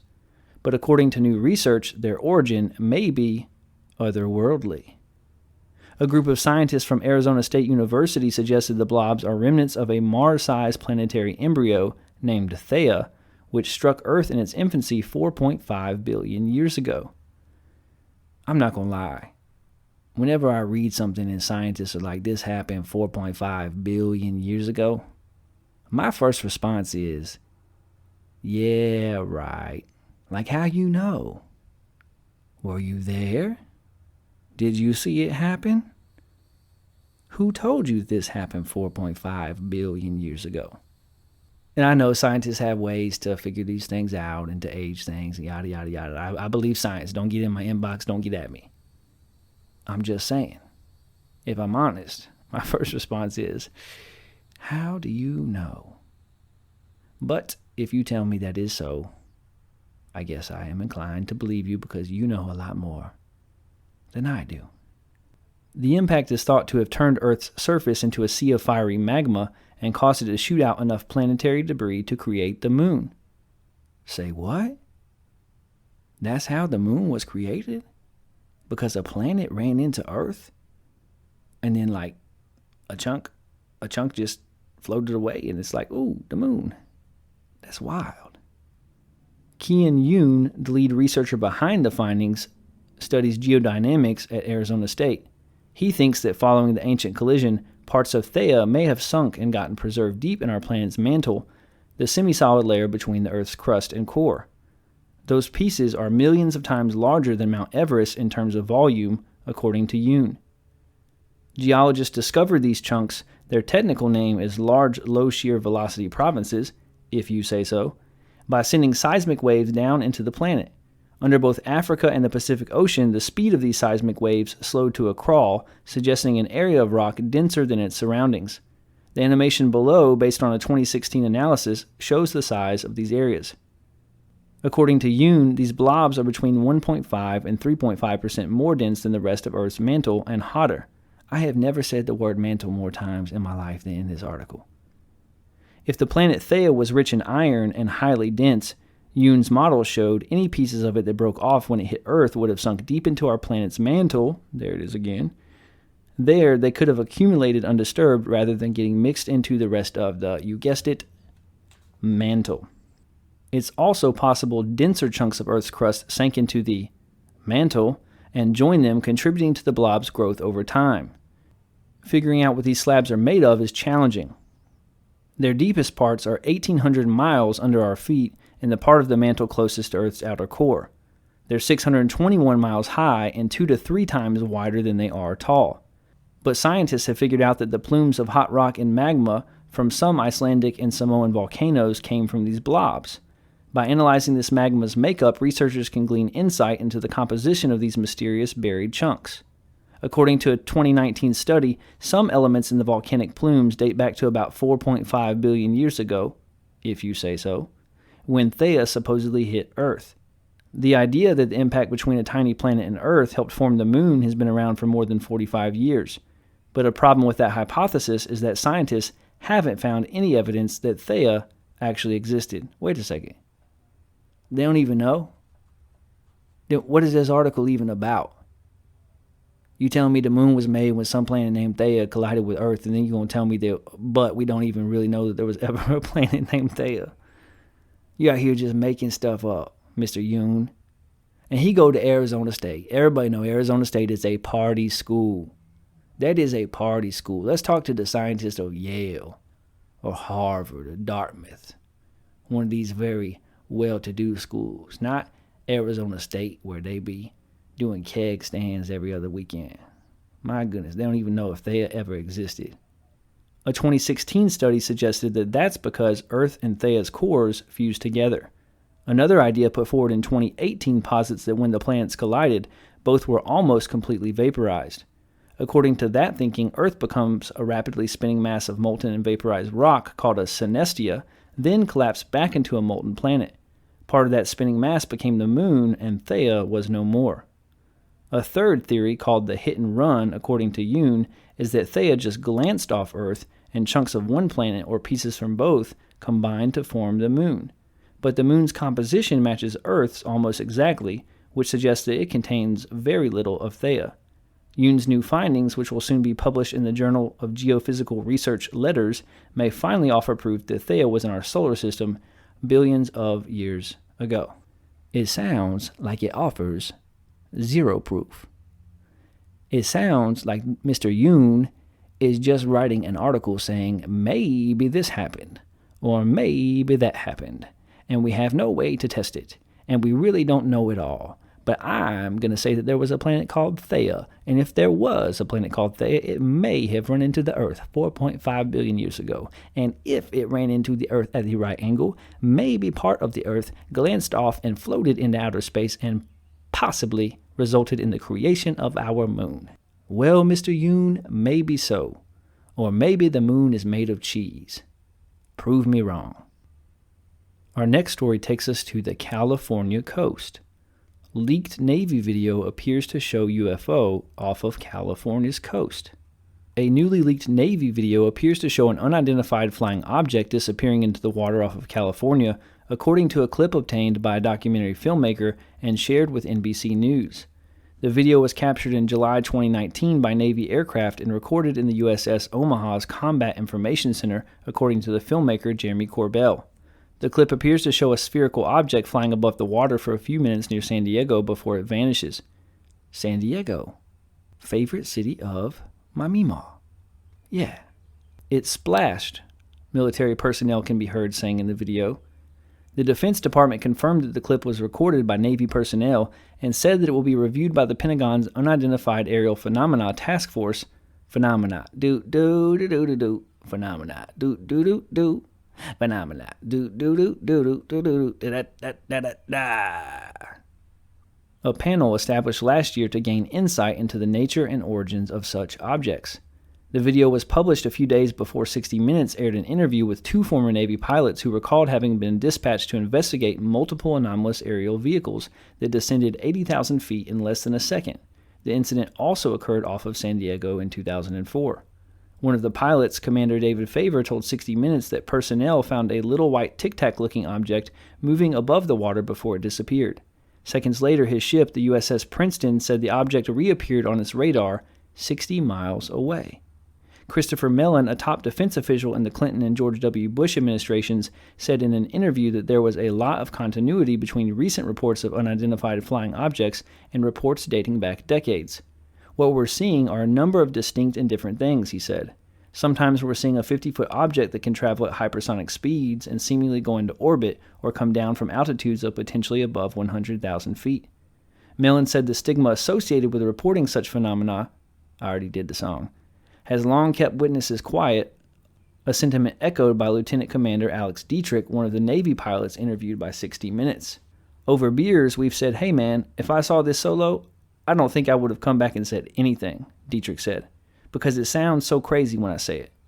A lengthy story in the New Yorker titled How the Pentagon Started Taking UFOs Seriously examined the work of journalist Leslie Kean last month.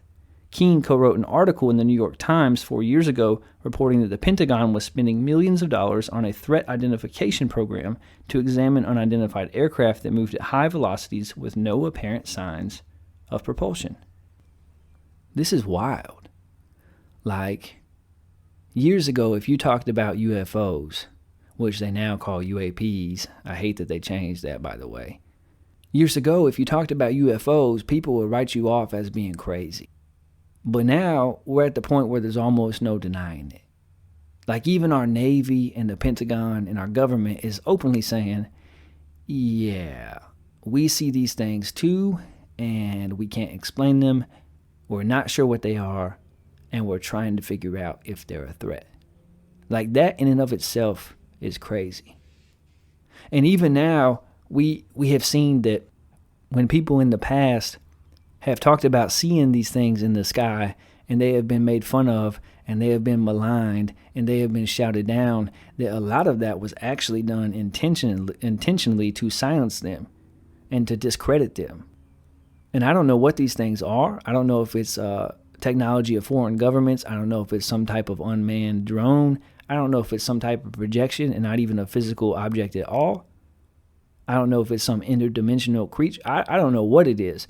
But the fact that our Navy pilots are seeing it and that they're saying that this is a real thing, like, this is a big deal. Like, this is now actual news. We're not talking about tabloids. We're talking about the New York Times. We're talking about 60 Minutes.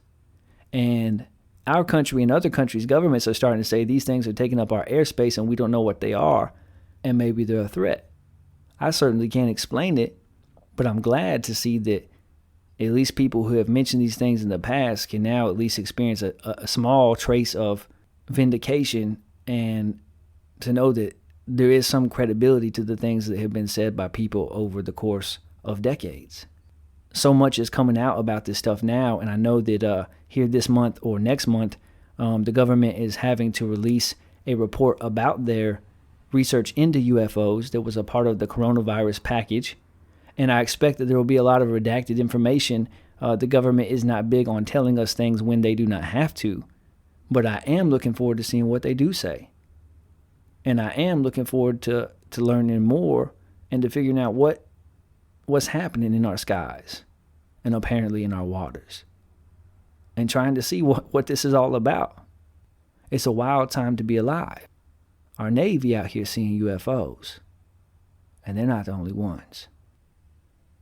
Our last story of the night takes us to Puerto Rico, Mexico, Central America, and across the globe. The creepy truth about the Chupacabra. Yeah, El Chupacabra. While there might be a number of modern mythological beasts stalking our woods, mountains, oceans, and rivers, most of them don't have sinister intentions. Sure, it'd be scary if Nessie poked her head over the water, or if Bigfoot wandered into your yard. But honestly, the worst thing a big ape is going to do is accidentally topple your mailbox, or maybe stare into your windows. The Chupacabra, on the other hand? Yikes. Those things are vicious. Known for ripping out the throats of livestock and draining out their blood, these vampiric goatsuckers have been accused of ruining the day of countless farmers throughout Latin America, as well as the southwestern United States. Surprisingly enough, the real scientific explanation behind the whole Chupacabra myth is even creepier than the legend, particularly if flesh-eating mites make you uncomfortable. Before getting to that part, though, let's start back at the beginning. Most of the monsters people talk about today are drawn from old legends. Oddly enough, the Chupacabra has no such deep roots. Though an old New York Times piece refers to strange livestock attacks that took place in the 70s, it wasn't until 1995 that Chupacabra sightings really became a thing, and it all started in Puerto Rico. According to what Chupacabra expert Benjamin Radford told ABC News, the creepy little monster was first spotted by a Canavanas resident named Madeline Tolentino. In an alibi interview, Mrs. Tolentino described the creature that she saw as being 3 feet tall, bipedal, and humanoid. It had distinctive spines running across its back, long slender fingers, and no genitals. Just a family show. Tolentino's sightings made the local TV news, and the story went viral across Puerto Rico. Not long afterward, Animal Planet says hundreds of heads of livestock were slaughtered right there in Canavanas. The problem got so bad that Mayor Jose Quimo Soto spent the next year hunting for chupacabras with an armed militia week after week. Spoiler alert, they never found anything. However, the chupacabra attacks and sightings migrated across the island, as other areas were forced to deal with mass murdered sheep, chickens, guinea pigs, and even cats.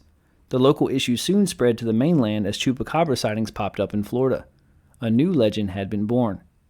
Here's one particularly bizarre feature of the chupacabra when compared to its more consistent cryptid cousins. There are 2 versions, and pretty much the only thing they have in common is a taste for the blood of domesticated animals.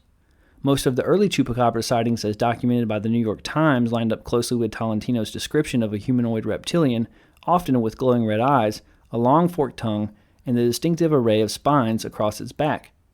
Early believers tended to think of the Chupacabra as an alien life form, an abomination, maybe even a demonic entity, rather than simply a carnivorous animal. These days, when you hear Chupacabra, you probably picture a lanky, sharp-toothed canine, which tends to walk on four legs and is usually hairless, but certainly not scaly. As time went on, a lot of the X-Files type associations have largely fallen by the wayside as more people came to believe the Chupacabra might just be an undiscovered animal. As the BBC explains, the concept of these dog-like Chupacabras seemed to have replaced the original bipedal creature sometime in the 2000s, probably right as the story was gaining more popularity. Though both versions might share the same taste in food, they probably wouldn't like each other very much. Every monster has its own stomping ground, and if the Chupacabra did speak a human language, it would definitely be Spanish or maybe an indigenous South American tongue. For the most part, these hypothetical blood-sucking predators seem to prefer hunting for goats in Latin American countries and territories, and even when they creep up to the United States, they're more likely to be spotted in southern border states like Texas and Arizona. Chupacabra stories are even told all the way down in South America, and the Spanish newspaper ABC reported on a supposed Chupacabra corpse being found in Paraguay.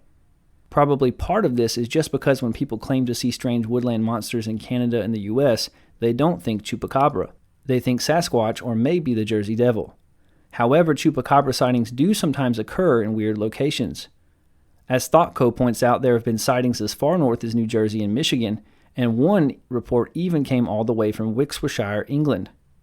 However, the story has spread even further. At one point, an unidentified animal in China was claimed to be a captured Chupacabra before it was actually found to be an albino civet cat, according to People Daily Online. Let's presume for a moment the Chupacabra is real, and it's not just some misidentified wild animal. If so, what is it? Where did it come from? Some of the theories about the Chupacabra's origins are seriously wild. As the Center for Inquiry explains, the two most popular UFO-inspired explanations for the Chupacabra are that it's either an alien creature dropped on Earth, presumably for extraterrestrial amusement, or that it's a result of some weird science experiment by NASA.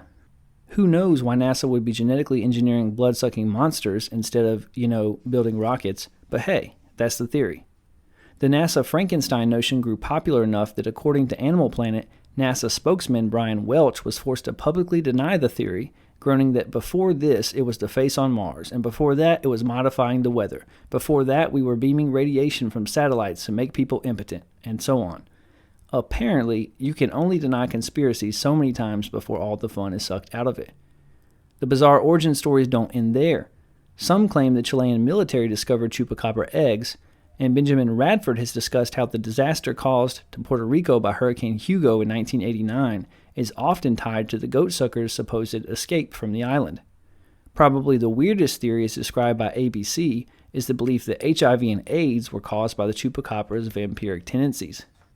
As you probably know, the Spanish name Chupacabra translates to English as goatsucker, referring to this cryptid's unpleasant habit of sucking blood out of livestock. However, because the Chupacabra wasn't even recognized as a creature, real or fake, until the 1995 incident in Puerto Rico, its name is a modern invention. According to Professor Ronaldo L. Roman of the University of Georgia, it seems likely that this distinctly monstrous name was coined by, of all things, a comedian, Silverio Perez. Not everyone was so thrilled about the ghastly moniker, though.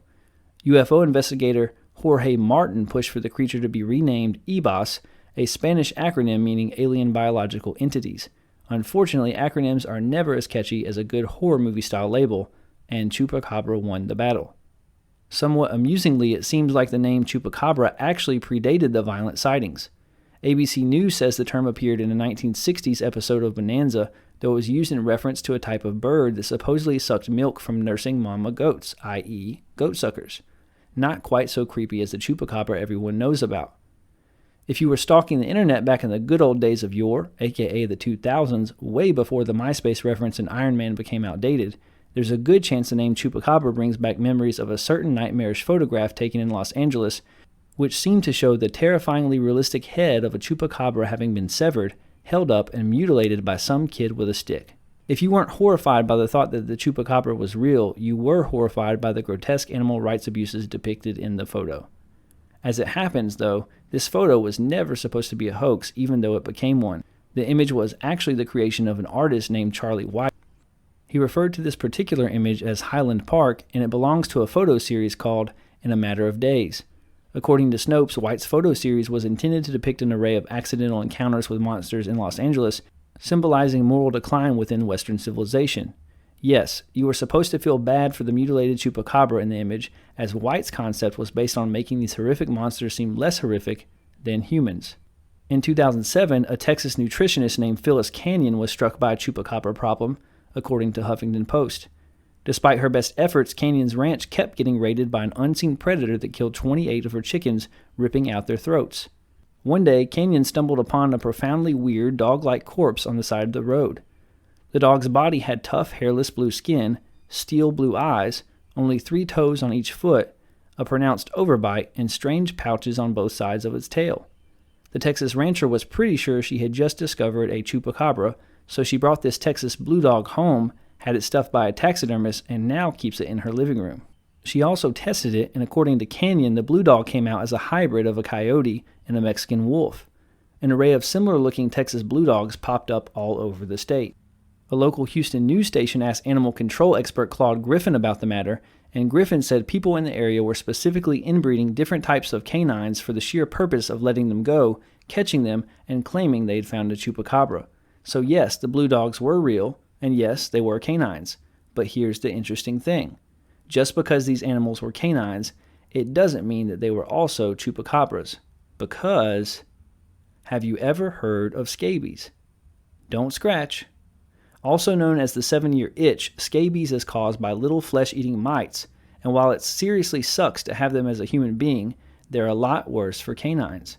When the mites get under a dog or coyote's skin, they cause a condition called mange, which is not only intensely itchy for the poor pups, but also causes severe hair loss, turns their skin into a thickened black-red mess, and eventually kills them. It's horrifying stuff. And as if the scabies mites weren't horrible enough, research has determined they're also most likely the real cause of all this Chupacabra business. As the BBC explains, real-life Chupacabras are actually canine mammals, particularly coyotes, who come down with severe mange and start preying on livestock. How is this confirmed? Because anytime a dead Chupacabra pops up after a rash of farm killings, tests show that these weird-looking creatures end up being canines with mange. It's surprisingly depressing, but it makes a lot of sense. But wait, why would coyotes rip out goats or chickens or sheep's throats and drink their blood? Well, for one, all that vampirism stuff is an exaggeration. Live Science explains that whenever Chupacabra victims are autopsies, there's always plenty of blood left in the body. As for the whole ripping throats out thing, the Texas Natural Resource Server explains that this attack isn't actually that unusual a behavior in predatory mammals. So yeah, Chupacabras are real. They just aren't their own species. So what do you think? I wanted us to take a deep dive tonight into the legend of the Chupacabra. I thought that would be a lot of fun. I remember hearing about the Chupacabra as a kid, and in the stories I heard, the Chupacabra would come and take children who were misbehaving. I don't know. Have you ever heard that one? I have heard the whole alien part of the Chupacabra myth. When I think of a Chupacabra, I do think of the dog-like creature, so I guess that's because of my age. If a Chupacabra myth started in 1995, I was 6 years old, shawty. Like I was, I'm older than the Chupacabra. Is it possible that there could be some type of hybrid canine or undiscovered canine that has been causing these things? Like, sure, absolutely. We discover new creatures all the time. Creatures get together and make new creatures all the time. Or could it just be that coyotes get these mites and get mange and they've been mistaken for Chupacabras? That's also possible too. I don't know. But I've always enjoyed the story of Chupacabra, and this is one kind of like mermaids, that there's all kinds of pictures and images and videos of people who have claimed that they have found Chupacabra corpses or bodies or taking pictures of Chupacabras, and some of them are pretty convincing. Some of them are really cool to look at. I remember seeing that picture that turned out to be a hoax because it was just an artist's rendition. I do remember that, but it's at least a cool story. And there's no doubt that these things have happened on farms, and they're hard to explain because I'll give you that a coyote could break in and take your chickens, like 20 chickens, sure. But what about when it's all these cows? What about when there's multiple cows who have been gutted and whose throats have been eaten out? You're telling me that one coyote, a pack of coyotes? Like, what is it? I don't know. What do you think? Do you believe chupacabras are real? Are they alien creatures? Are they something demonic? Are they just a myth and a legend? Are they coyotes with mange? Email the show at InTheShedWithWes and let us know what you think. Let us know the chupacabra stories that you have heard growing up. What did you picture when you hear the word chupacabra? It's a fun one to say.